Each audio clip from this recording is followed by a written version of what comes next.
We're taking you now to the United Nations General Assembly, where President Dennis Francis is speaking as a vote is about to get underway on a resolution that would grant new rights and privileges to Palestine. A/ES 10/991, which contains a letter dated 24th April 2024 from the permanent representatives of Mauritania, Saudi Arabia, and Uganda to the United Nations in their respective capacities as chairs of the Arab Group, the Organization of Islamic Cooperation Group, and the Coordinating Bureau of the Non-Aligned Movement at the United Nations in New York, requesting the resumption of the 10th Emergency Special Session. I intend to conduct the proceedings of this meeting in accordance with the rules of procedure of the General Assembly and the past practices of its emergency special sessions. In keeping with established practice, I should now like to invite the attention of the General Assembly to document A/ES 10/992 concerning member states that are in arrears in the payment of their financial contributions to the United Nations within the terms of Article 19 of the Charter. May I take it that the Assembly duly takes note of the information contained in this document? It is so decided.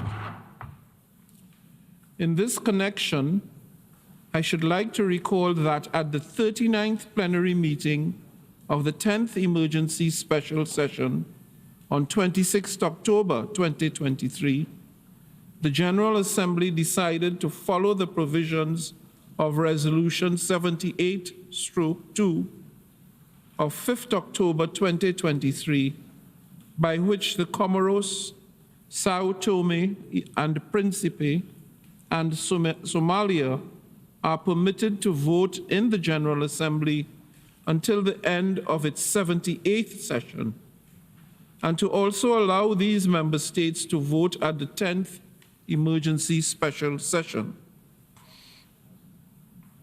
The General Assembly will now resume its consideration of Agenda Item 5, entitled Illegal Israeli Actions in Occupied East Jerusalem and the rest of the occupied Palestinian territory. In this connection... Okay, so right now we're just listening to President of the United Nations General Assembly, Dennis Francis. He's running us through the proceedings of what we're about to see, which is this vote on a resolution that would grant new rights and privileges to Palestine. So this is, it's likely to be widely backed and very significant. So let's get some context on this with Al Jazeera's Gabriel Elizondo, who joins us live from the United Nations. What could this resolution mean for Palestine and Palestinians?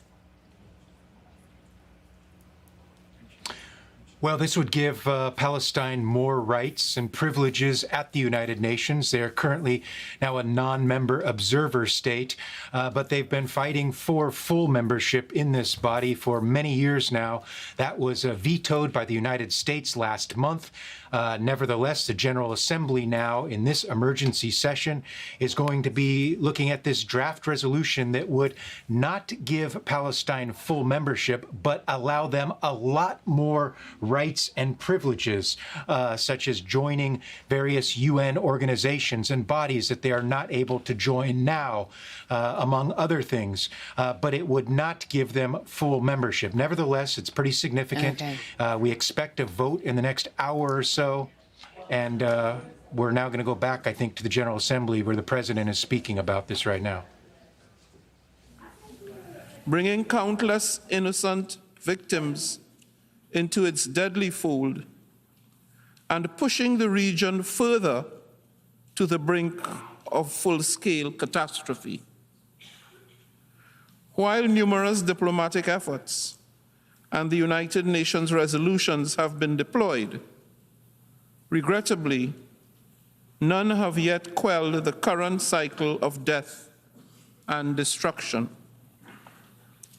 Yet this is not a moment for the international community to falter or to look away.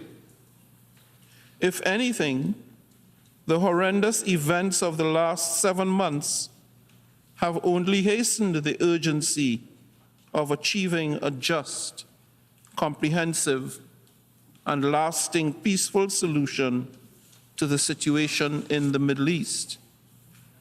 Excellencies, today let us remember the legacy from which we hail. We stand proudly upon the shoulders of those who, many decades ago, recognized their ultimate responsibility to forge a peace that would banish the scourge and terror of war for many generations.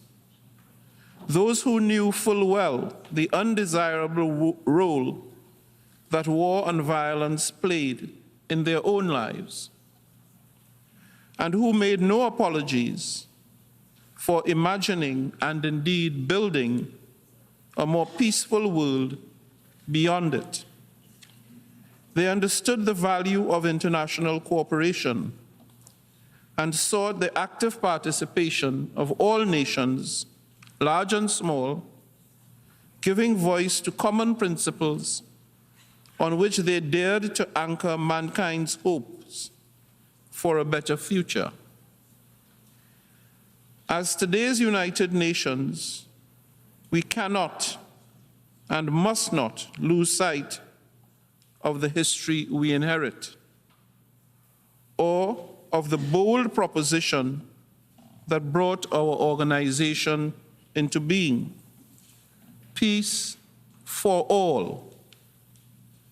I repeat, peace for all. Excellencies, this General Assembly is convoked today to pronounce itself within its powers and mandate and to uphold the functions and responsibilities bestowed upon it by the United Nations Charter, including under Article 4. I therefore call upon the membership to purposely assess the situation before us with nothing else in mind but a commitment to peace as our utmost ambition. Most immediately, I urge the parties to this conflict, with the support of those with leverage, to do their utmost to secure an agreement of ceasefire that would end the suffering, end the bloodshed, free all hostages, protect innocent civilians, and ensure immediate, unhindered access of humanitarian aid without conditions. I repeat, without conditions for all who are in dire need. In closing, it is true that lost time is never found. It is also true that we have lost much time. We are here once again called upon to work for humanity, and we the peoples, without exception, to believe in the essential goodness of others, as Ralph Bunche put it decades ago, in the understanding that no problem of human relations is insoluble. I appeal to all member states to so comport themselves during this debate as to maintain the dignity of this chamber and of the organization, ultimately to help bring lasting peace, to save lives, and to end violence,